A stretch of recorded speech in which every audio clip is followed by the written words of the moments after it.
There are people who, the closer we get to them, make us feel naturally at ease. When we spend time together, we lose track of time without trying.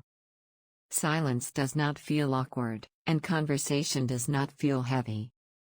There is no need to search for the right words, and no pressure to fill the space.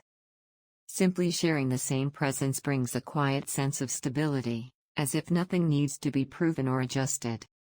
And then, there are people who slowly leave us tired. Not because they say cruel things or act harshly. They do not raise their voice, nor do they behave rudely. On the surface, the relationship appears perfectly fine.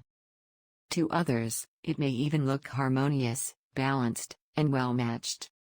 Nothing seems wrong enough to explain the discomfort that follows.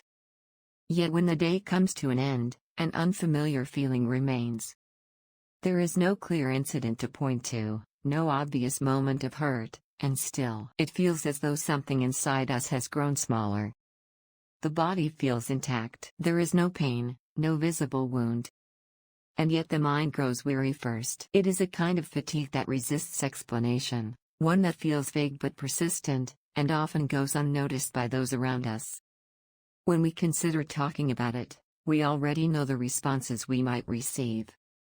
Did they actually do something? Maybe you're just being sensitive. Without a concrete reason to offer, we begin to doubt our own perception. And so, instead of speaking, we carry the feeling quietly on our own, unsure of how to justify something that has no sharp edges. While we are with him, everything seems manageable. We smile, we talk, we share time. From the outside, nothing appears strained. But the moment we are alone, we find ourselves taking a deep breath without realizing it. Like surfacing after holding our breath underwater for too long, air suddenly rushes back in. Only then do we recognize that during that time, our breathing had become shallow without our noticing. Even as we speak, our thoughts are constantly calculating. Is this the right way to say it? Is my tone too strong? Could this be misunderstood? Words that once flowed naturally now pause in our mind, checked and adjusted before they are allowed to leave our lips. Conversation becomes less about expression and more about caution. We begin to monitor our expressions as well. Not too bright, not too subdued. We search for a neutral space that feels safest, even if it does not reflect how we truly feel. Over time, this careful balancing creates a subtle distance between our inner state and the face we present to the world. Our voice changes too. It becomes softer, quieter, more restrained than it naturally is. We speak in a way that minimizes impact, smoothing our edges so as not to disturb the atmosphere. Without realizing it, we drift further away from our own authentic tone.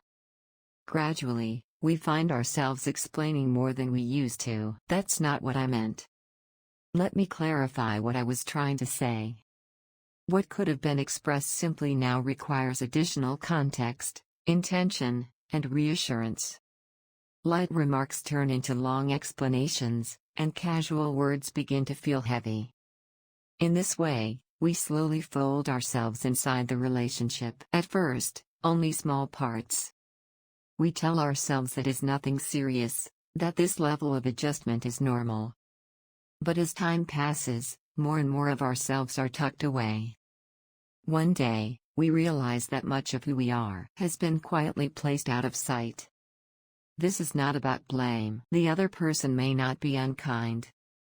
To others, they may be considerate, trustworthy, even warm. That is what makes the experience confusing. When everyone else seems comfortable, we begin to question why we alone feel constrained, and we may turn that doubt inward. But relationships are not determined solely by good or bad intentions. Two people can both be good, sincere individuals and still find it difficult to breathe freely in the same space. Like puzzle pieces that are complete on their own, they may simply not fit together without friction. This sense of discomfort is an honest signal from the body and the mind. It is quietly saying, "Here, breathing does not come easily." Ignoring that signal for too long can lead us to lose clarity about our own needs, preferences, and boundaries. When breathing becomes shallow, our ability to protect ourselves weakens. We can appear fine. We can function, smile, and continue conversations. But there is a clear difference between seeming fine and feeling at ease. One drains us slowly, while the other restores us. Relationships do not last on endurance alone. Effort, understanding, and consideration all matter, but they are not enough by themselves. What sustains a relationship over time is the ability for both people to breathe naturally within it. If you notice yourself becoming smaller in a relationship, it may not be a sign that you must leave immediately. It may simply be a gentle permission to adjust the distance. To meet less often, to change the way you engage, or to reconsider what you expect from that connection. Not every relationship needs to be deep or constant to be meaningful. You do not need to be close to everyone, nor do you need to be everything to anyone.